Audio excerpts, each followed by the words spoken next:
Hello, and welcome to the Clinical Care Options Oncology Podcast. I'm your host, Tim Quill.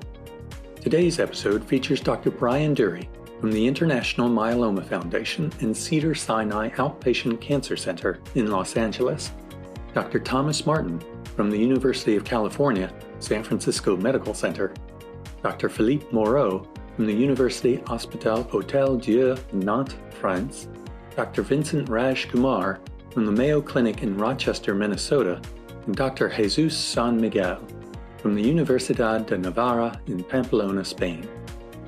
They will be discussing various patient case examples posed during a recent symposia on the optimal management of patients with multiple myeloma that was held during the annual hematology meeting in 2021. This episode is part of a larger educational program titled Adapting Clinical Practice to a Rapidly Changing Therapeutic Landscape in Multiple Myeloma. For more information on the experts, along with a link to the complete program, including downloadable slide sets, an expert commentary, and an on-demand webcast from the live event, please visit the show notes for this episode. Now let's get started and hear what the experts have to say. I'm going to discuss with you a challenging case. This is a 51-year-old asymptomatic woman that presented with an IgA kappa paraprotein in a routine exam. The N component was small, 1.2 grams per deciliter, 12 grams per liter. Rest of the exams were normal, but no X-rays were done, no bone marrow. The diagnosis of NGAS was established with a follow-up every 6 months. And there was a slight continuous increase in the N component. I saw this patient 3 years later, and I decided to perform a more careful exam. At that time, the N component was 2.3. The free light chain ratio was 35. There was venous proteinuria, 0.5 gram in 24 hours. In bone marrow, there were 32% plasma cell. Almost all the plasma cells were clonal, 97% of the plasma cells. And also there was translocation for 14 in the majority of the cells. The CT was negative, but the MRI showed one focal lesion. Therefore, a diagnosis of a smoldering was established. Then here are the questions. In your current clinical practice, what would you recommend for this 51-year-old patient? Yourself and myself, we recommended a triplet plus transplant, and Tom was unsure, and Vincent recommended a lenalidomide combination. Maybe we could ask Vincent first to comment. What treatment would you actually recommend at this time in clinical practice? This is a tough case because the patient's not just high-risk smoldering myeloma with more than 2 grams M spike, more than 20 for the light chain ratio, and more than 20% for the bone marrow plasma cells, the 20-20 criteria. Any 2 of the 3 is enough to call somebody as high-risk smoldering, and that's the group that I recommend Len or Lendex rather than observation. This patient has all 3. And in addition, has a 414, which is a high risk factor. And in addition, has 1 focal lesion on MRI. So in these kind of circumstances, we actually have better data than what I would have had if somebody just told me the first 3 variables. That's why the IMWG paper, where you have the scoring system, comes into view. And when you score the patient here, this patient's risk of progression in 2 years is 80%, almost the same as what we have done for reclassifying asymptomatic patients to multiple myeloma. So this is a tough one, and I think for this particular patient, it would be very reasonable, and that half of you chose the standard myeloma therapy that with transplant and everything else. But in general, for high-risk smoldering myeloma, if you ask me, it's better to do Len or Lendex rather than observation, and that's coming from 2 randomized trials. You will not be able to catch the progression even if you follow the people monthly. Whether it's better to treat Lendex or a myeloma-like therapy is not known. I don't know the answer, and that's why we are doing a randomized controlled trial.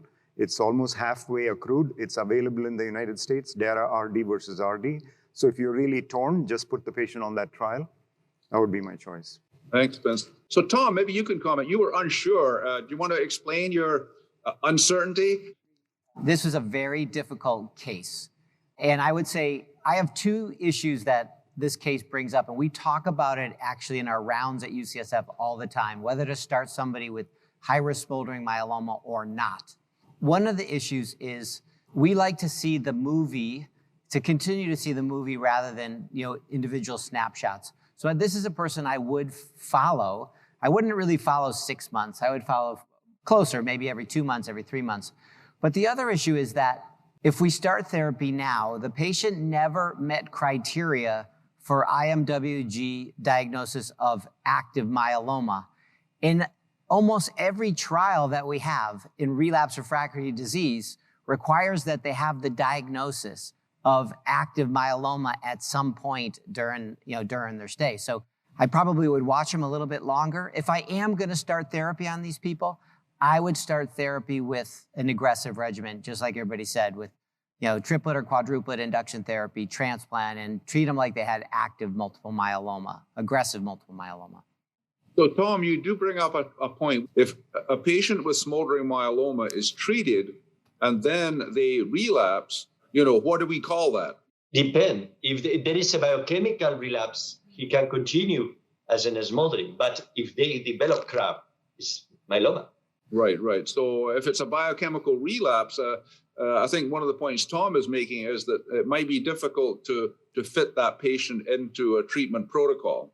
Yeah, but if it's a biochemical relapse, in any case, you will not be able to include as active myeloma. Exactly. But I think most of the people you'd pick up on biochemical, because you're following them closely now. You're following them closely while you're giving them treatment.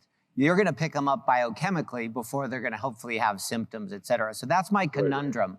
And I think both ways are actually appropriate. When I saw this patient, for me was a surprise because apparently it was an MGAS, but when I evaluated and looking back to the N component, in the last 6 months, the N component has increased more than 0.5 grams in the last 6 months. And this patient was going very soon to progress into active disease with one focal lesion. In fact, the patient was a bit reluctant to start treatment. And 3 months later, he started with pain, and there was a second focal lesion. I didn't mention that because I want to keep the case as a smoldering case.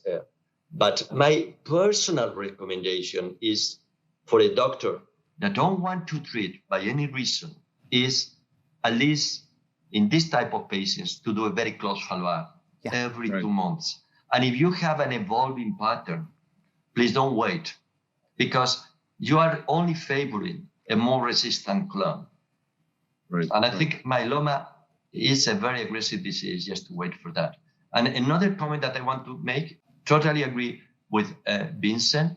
In the majority of smoldering patients, when I high risk or ultra high risk, we decide to treat, I prefer to go for Blendex or something like that. But if it's young, that's his case, I propose her to go to the transplant. To echo your point, Jesús, I fully agree. I will do a follow-up every 2 months and not 6 months. And so that's why I was unsure about the treatment as well, because you are proposing a treatment or not until the diagnosis of an active myeloma. But now we have also the slim CRAB. And if the patient is fulfilling the slim CRAB diagnosis, maybe we can treat before an active symptomatic myeloma. That's also something. And when you are looking at your patient case, in fact, I did calculate the score of your patient according to the paper that was published by Marie V.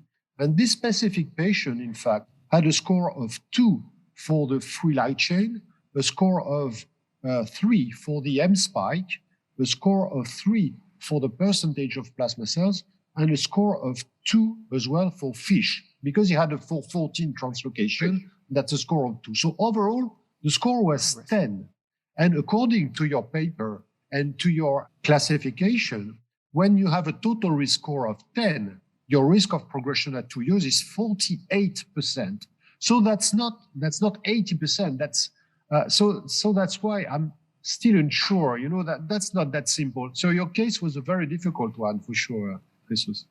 Maybe we need that 0.2 plasma cells in the blood to tip the balance. So in response to Tom's comment, I just want to clarify again. We did this experiment, and let's not forget that. The ECOG study, the Spanish study, in ECOG, United States, We randomized people to observation versus treatment with Len. Patients were followed monthly. The physicians knew the M spike changing everything. Yet, in the high-risk smoldering myeloma, there was a 90% reduction in end organ damage with lenalidomide therapy. And in my experience, you never catch the progression in time. The progression happens in between visits. So if you are going to say, I'll watch the patient carefully and I'll catch it before it happens, that experiment was done and it failed. Our physicians in the United States are not able to catch it in time. Same thing in Spain. And so keep saying that we can catch it in time misses the point that we've done the experiment. Let me add one point, Philippe. The score in this patient was 10 and was true, but in addition, it has a focal lesion and mentions proteinuria of more than 500. Therefore, this patient, as Vincent has guessed, has over 80% probably risk of progression. Let me, for the audience, to make a comment, because I think it's very important. In the Cesar trial, out of 126 patients, 36 were screening failures. And 77% of these screening failures were due to bone disease, lytic lesions, that in the conventional X-ray were not visualized. In the smoldering case with the 220, not to treat, please do the best possible evaluation of the patient. Yeah, fully agree. I think, unfortunately, we need to move on. I will actually turn it over to you now, Philippe, for the case discussion for topic 2, current therapies for newly diagnosed myeloma, starting with transplant eligible and then moving on to transplant ineligible. Thank you, Brian. And this is the patient case, in fact. The patient is 60-year-old with bone pain, anemia, an M spike of 4.2 gram per deciliter, 30% plasma cells, cytogenetics by FISH is showing a translocation 1114 with a low-dose whole body CT showing diffuse bone lesions. LDH is normal. The beta-2-MYC level is 2.5. So the patient is ISS1, revised ISS1 with a symptomatic multiple myeloma. He's 60. Brian, Tom, and Vincent, a triplet induction with VRD. And for Jesús and myself, we are proposing a quadruplet incorporating daratumumab. So quite interesting, let's say, and we will see, we will discuss these important issues, in fact. So let's speak about now patients that are not eligible for autologous stem cell transplantation. So this is the patient case, a 74-year-old female with diffuse bone pain, anemia, an M spike of 5.2 grams per deciliter, 32% of plasma cells, FISH analysis, no adverse prognostic factors, diffuse bone lesions on the low-dose whole body CT, but the serum LDH is upper limit of normal. The beta-2-MYC is 5.7, symptomatic myeloma, ISS3, revised ISS3. So what about our experts? What are they proposing? Brian, DRD. Thomas is unsure. Vincent, VRD times 8 followed by Lendex until disease progression, the SWOG study. And Jesús, VRD times 8 followed by Lendex as well, because that's not available in all centers in Spain. But VMP DARA maintenance, that's the Alcione study, and VMP is very popular, as you know, in Spain. Thank you, Philippe. Well, as you noticed, I did vote for DRD in an elderly patient. I'm impressed with the data. It's unfortunate about the cost, but there's no question that the PFS and now the overall survival data are impressive. Vincent, do you want to comment on the pros and cons of VRD versus DRD, for example? Thanks, Brian. So we are talking about the non-transplant population where we are... This is the non-transplant, yes. Correct, where we have a choice between using VRD or DARA-RD. I think the key is to remember that when we say VRD, we are talking about 6 months of VRD, and then it's only Len. So in terms of convenience, toxicity, and what the patients have to endure, the cost, that's 6 months of triplet and a monotherapy after that. And you can get 4 years PFS with that. Dr. Durie's trial. With DARA-RD, the results that you see are the results of giving the triplet for 5-6 years. And you have to take that with what's the extra cost, what's the toxicity, what does daratumumab do to antibodies and COVID response, and all those factors. And it's not that straightforward. You cannot compare 2 phase 3 trials run in 2 different decades and say like, oh, DRD is better. So when I look at it in my algorithm, I say either one is okay, recognizing that there are pros and cons that you have to go through with each patient and decide. Cost is not trivial. Cost of daratumumab, even in a country like India, which has a ton of generics of lenalidomide, $150 for lenalidomide in India, $15,000 for lenalidomide in the US. But DARA is about the same cost. So 1% of Indians can afford DARA, but 99.9% can afford VRD. So you have to take everything into consideration when we make these calls, and I don't want to make just overt declarations that one is the standard of care. I feel either one is okay, and I don't think you're going to run into a huge survival difference if you gave VRD first and then DARA, or DARA-RD first and then V. Tom, maybe you could comment on the question of the triplet versus the quadruplet in the transplant population. Do you want to tackle that? Sure. I do think that the exciting results from DARA VRD is really where we're all going. I think everybody believes that quadruplet will be frontline therapy for multiple myeloma. The reason I didn't select it is because I can't essentially do it just yet in California because it's not approved by insurers. And it is expensive, like Vincent was just saying. But I think a quadruplet therapy followed by a transplant, followed by a consolidation, and then maintenance is where we're headed in that direction. So I do think a quadruplet's going to win over a triplet. And there's quite a few phase 3 trials now in transplant eligible and in transplant ineligible, comparing CD38 antibody plus RVD versus RVD. And I will say there's going to be first data from the German myeloma group using isatuximab RVD versus RVD after induction therapy, showing a much higher MRD negativity rate in the quadruplet versus the triplet. And maybe that phase 3 will be the first one that'll enable us to use CD38s as frontline therapy. So yes, I think it's only natural for us to believe that quadruplet is where we're going. A follow-on question. There are a number of questions about the duration of therapy. Do you want to just comment on that? If you follow on in terms of the duration of therapy and what the maintenance should look like. I have quite a few patients actually that we treated on the Griffin study. And I thought the Griffin study was quite easy to administer to patients. They got 2 years of daratumumab with lenalidomide as maintenance. And then after that, it was kind of dealer's choice. And so I've kept people on lenalidomide as maintenance. So they get 2 years of dara-rev or lenalidomide, and then my patients are on len maintenance, and they're doing extremely well. So that's what I would propose would be the current standard. Hey, Jesús, yes. Yeah, I have a question for Philippe.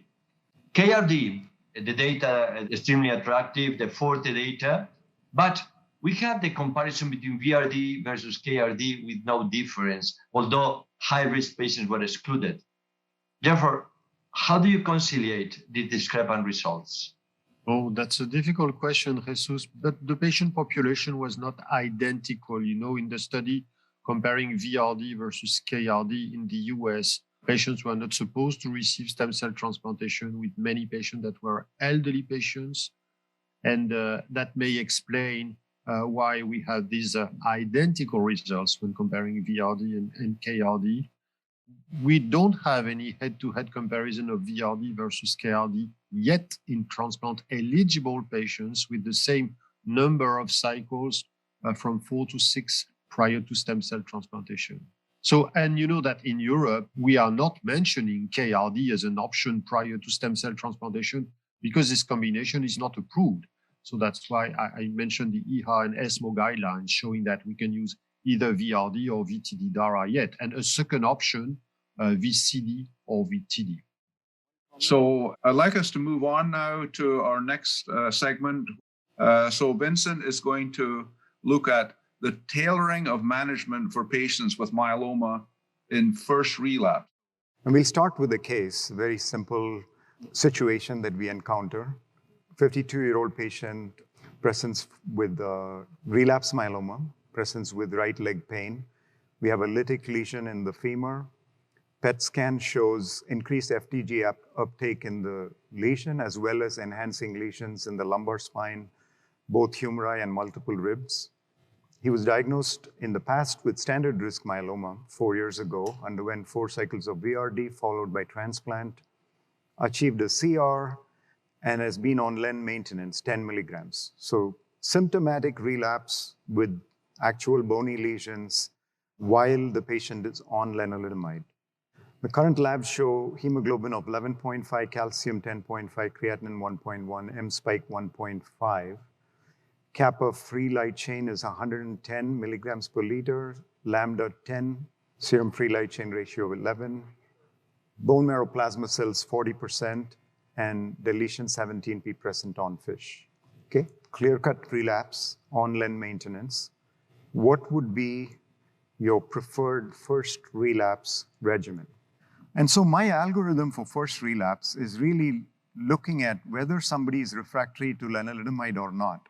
If the patient's not refractory to lenalidomide, that means the relapse is occurring while they are not taking any maintenance, or maybe they're on 5 milligrams of lenalidomide or even 5 milligrams every other day, very low dose, then you can certainly go with daratumumab lendex because the patient's not yet refractory to len, and dara-lendex in the first relapse based on the Pollux trial gives you extraordinarily good outcomes in both PFS and overall survival. Of course, there are alternatives. You could use KRD, IRD, or ERD, but dara-RD gives you the best hazard ratio. But like in this patient who's relapsing while on lenalidomide with symptomatic disease, lytic lesions, and serious problems, patients refractory to len, dara-KD or ISA-KD, dara-PD or ISA-PD, because really there's no good data to tell me which of those 4 regimens is better. And I don't think you'll be wrong if you chose any of the 4, depending on your circumstance for where you have drug availability, approval, and so on. I will comment that particularly in the United States, if you compare daratumumab sub-Q and isatuximab, for certain patients, particularly those who weigh 60 kilograms to 65 kilograms or less, isatuximab could be half as expensive as daratumumab. So please take cost into consideration, because I've been an advocate that if you have 2 or 3 monoclonal antibodies, it will spur competition, and that competition will reduce prices. But that'll happen only if we are willing to use the cheaper drug. If we are stuck on what we always use, then that won't happen. Companies will reduce cost depending on whether practice is looking at cost as a factor. So I've put all 4 look good, and you could pick any of them. But what happens if a patient is also refractory to daratumumab? We just heard studies where patients are getting daratumumab lendex as their frontline regimen. So when they relapse, they'll be refractory not only to lenalidomide, but also to daratumumab. And in that situation, carfilzomib-based regimens are my go-to. You could use carfilzomib Pomdex if the patient is lenalidomide refractory, or you could use carfilzomib lendex if the patient is still len sensitive. I leave you with this. I don't think you make a mistake picking any of these great regimens. If you choose one and the patient relapses, you go to the next. I don't think you change the outcome if you chose dara-KD first and then went to some other KPD or something else later. I think as long as you give the patient all available regimens in a logical fashion to make sure that you've used all the drug classes, you will get similar outcomes. In the last algorithm, you have shown that the CD38 plus KD as equivalent as the CD38 plus PD in the len refractory setting. But my personal feeling is that the trials indicate that probably the combination of CD38 with carfilzomib will be better in the len refractory patients. Can you comment on this? No, you're right. And I did that only to be fair in the sense that they haven't been compared head to head. So I don't know the answer, but I tend to agree with you. I think I would personally favor dara-KD as well. But Vincent and Jesús, you are totally right. I think that when we are looking at ICARIA and Apollo, the studies looking at Pomdex isatuximab and Pomdex daratumumab, they were proposed for ICARIA in patients with 2 or more prior lines of treatment. And Apollo, 90% of the patients were also at the time of the second relapse, as opposed to IKEMA and Candor with KD-DARA or KD-isatuximab, the patient population is not identical, and many patients were enrolled at the time of the first relapse. So that's difficult to compare PFS, very good PFS with KD-DARA or KD-isatuximab versus PD-DARA or PD-isatuximab with shorter PFS, since the patient population were more advanced in the trials looking at PomDex as a backbone. What do we think about the treatment for biochemical relapse versus clinical relapse? My impression is that when patients relapse biochemically, within a month or two, they will have some clinical feature, and that's why we are a little bit more anxious about treating them. There are some patients who are biochemically relapsing very slowly that you could probably control with just modifying the dose. For example, you're on DARA-RD, and once they go into DARA once a month, the M spike slowly starts drifting up. And I've just gone back to more frequent DARA and controlled it rather than change the whole thing. But other than that, right, most of the time, you're just better off changing the regimen. Thank you so much, Vincent. Let's move on to the next topic, which is actually myself talking about triple class refractory myeloma, excluding BCMA targeted therapies.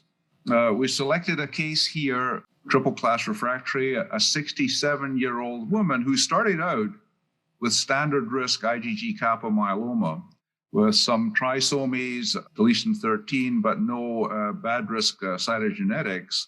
First therapy, Revlimid and Dex with a good PFS. At relapse, treated for a second line with Velcade Cytoxan Dex. And at that point, it was refractory to both IMiDs and proteasome inhibitors. As a third line, DARA was introduced, DARA-PomDex. A response was again achieved, but ended up being refractory to anti-CD38. And then, as a fourth line, received carfilzomib and Dex. The main thing to be said about this particular patient is that she progressed and was really not in good condition with a low white count, anemic, and some low platelets. And unfortunately, this is a situation that many of us are seeing more and more. Patients with refractory disease, perhaps not in the best of shape and maybe not eligible to get into many trials, which has become quite an issue for us. So if we look at what actually can we do for this kind of patient in current clinical practice, what would be your selection?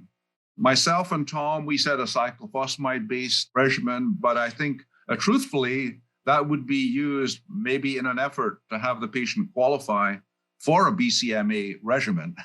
And the others would refer for a BCMA-directed therapy. So the approach to triple class refractory has really persisted as an unmet need in refractory myeloma. We have venetoclax and selinexor, and then we have the combinations of some traditional chemotherapy regimens. And the selinexor was actually in parallel studied in a variety of combinations, looking for a good combination that would work well, looking at Velcade, carfilzomib, pomalidomide, and then daratumumab. And the carfilzomib with actually impressively good results as a combination versus the other regimens, so that carfilzomib selinexor does have some deeper and higher levels of response. The Boston regimen we're familiar with, selinexor bortezomib Dex. The once-a-week regimen and the combination with the bortezomib, as Sagar Lonial always says, it's as if the bortezomib worked as an elixir for selinexor toxicities, and that the toxicities were definitely less in the three-drug combination. I think the challenge with selinexor is the toxicity for sure, and this just illustrates the lesser toxicity with the weekly versus the twice-weekly dosing. And so for those considering to use the selinexor, certainly the once a week is something quite important. Venetoclax has such promise in translocation 1114, both as monotherapy and with Dex. With daratumumab, we do have data indicating some good combination results with daratumumab, venetoclax Dex, especially in the 1114 population.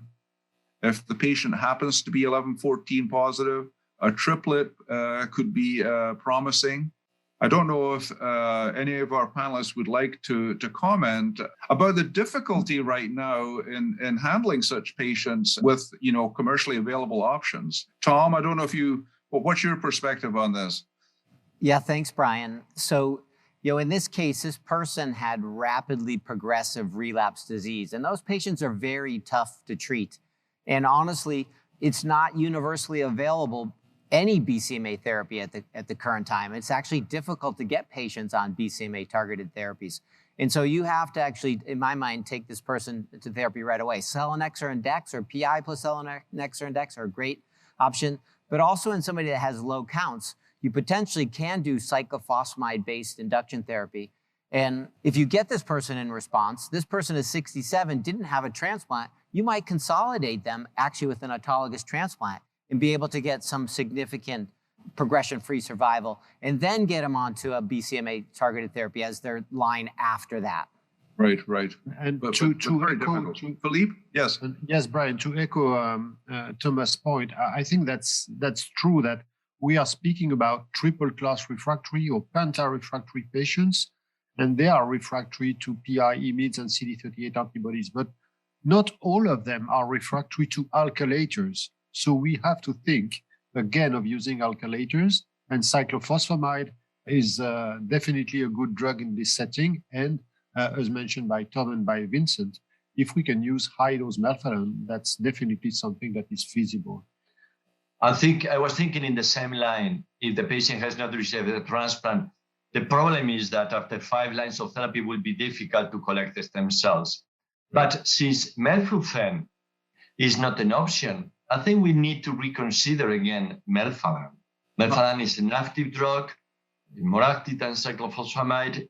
The problem is cytopenias, but I would consider in many of these patients, if I have not other options, an alkylator, definitely. Right, yes. Okay, well, thank you for that.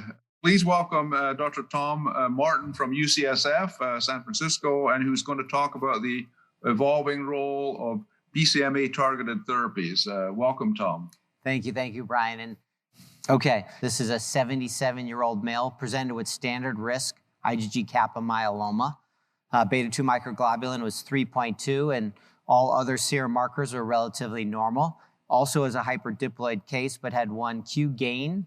He's received 4 prior lines of therapy. And I do think in our charts now, we actually have to put in lines of therapy, because insurers are looking at lines of therapy when we're looking down the road for BCMA-targeted therapies. So line 1 was RVD, followed by Rev maintenance. Line 2 is DARA-PD. Line 3, carfilzomib Dex. And then line 4, oral cyclophosphamide plus PD to try to recycle the pomalidomide. Now, he now presents with fatigue and low back pain, so 4 prior lines of therapy. The M protein is up at 2.5.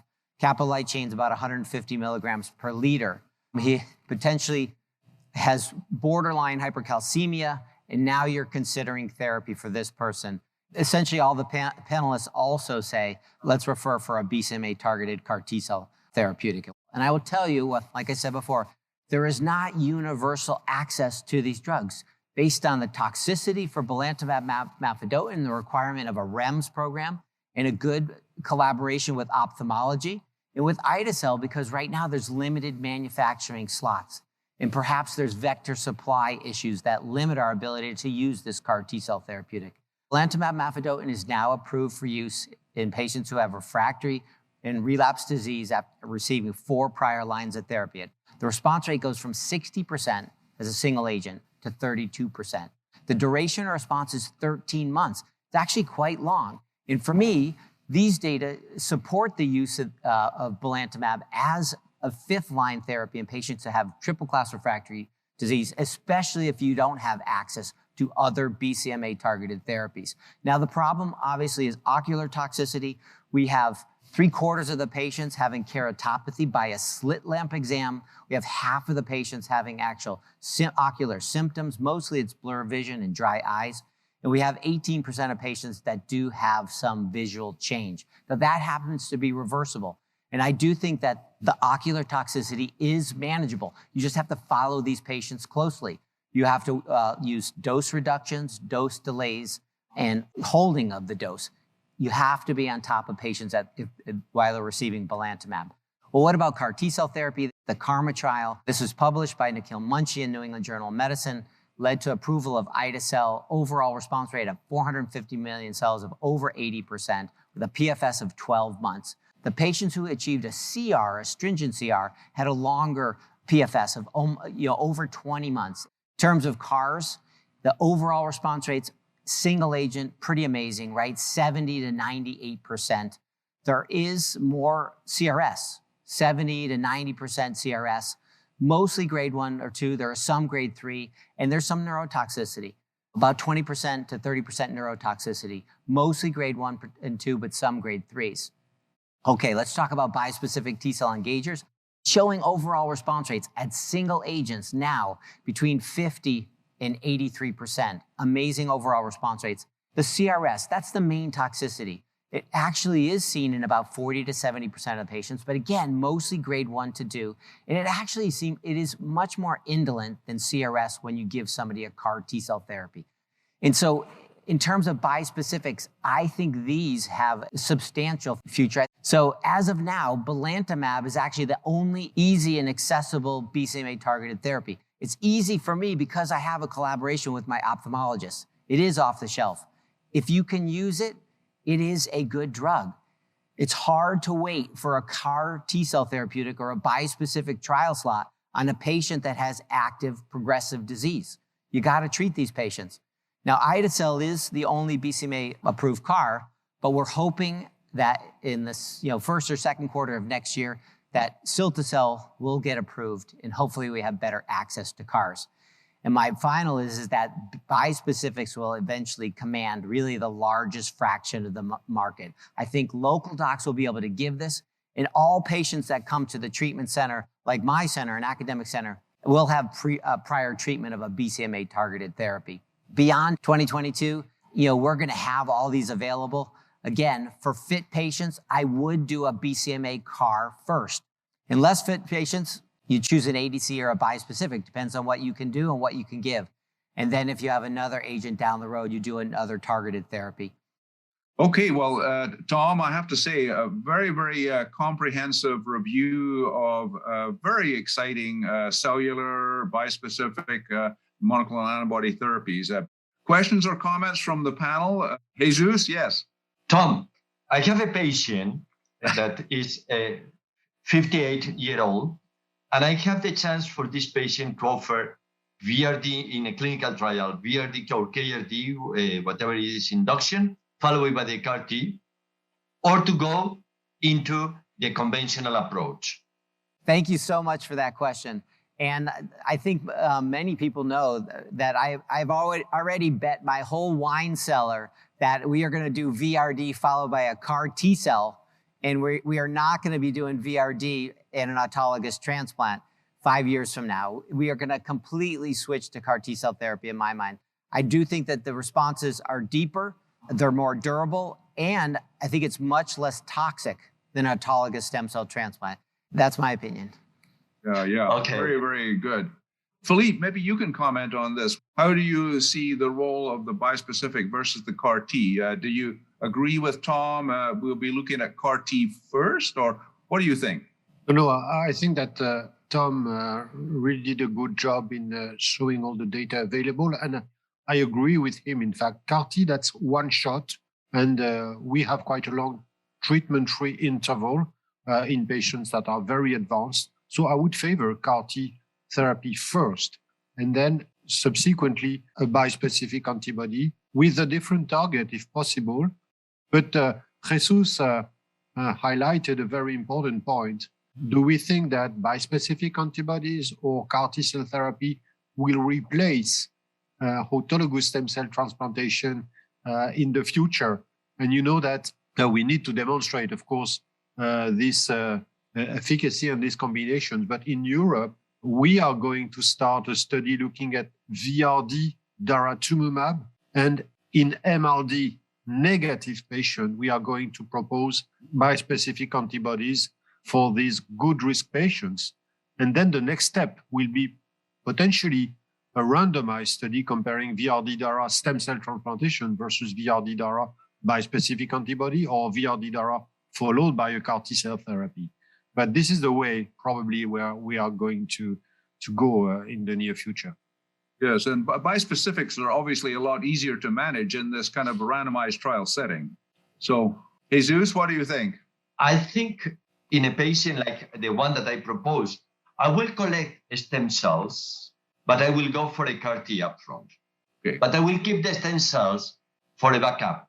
And the reason for this is because I agree totally with Tom that CAR T induces much deeper responses and is associated with should be associated with longer PFS, particularly in the setting of a healthy T cells that we are going to use for these patients. But I will keep the stem cells for eventual relapse to use. Thank you, Vincent. So we do have for triple class refractory patients, belamaf that is approved in Europe since August 2020. We are going to hear this year some dose adaptation of belamaf, because currently the dose of 2.5 every 3 weeks, many patients have to stop, to discontinue because of this ocular toxicity that was well discussed by Tom. And maybe we can use a reduced dose of belamaf, or the time interval should be different as compared with the 3 weeks. But this drug is active for sure, and some patients are really benefiting from this agent. CAR T-cell therapy, you discussed about the issue of access to this immunotherapy, and definitely outstanding results with cilta-cel, and we are all of us expecting to have a larger access in the future. Absolutely. So I think we've reached the witching hour here. But I'd like to just sincerely thank Philippe and Jesús for participating. Thanks to Tom and Vincent, as always. I think that between everyone, this has been a very comprehensive update, and certainly we hope it has been useful to our audience. So thank you to everyone. Thank you very much, Dr. Durie, Dr. Martin, Dr. Moreau, Dr. Rajkumar, and Dr. San-Miguel. And thanks to you, the listeners, for joining us. As a reminder, to view the full program, Adapting Clinical Practice to a Rapidly Changing Therapeutic Landscape in Multiple Myeloma, and to download the PDF associated with this discussion from the Clinical Care Options website, please click on the link in the show notes. As always, thanks for listening.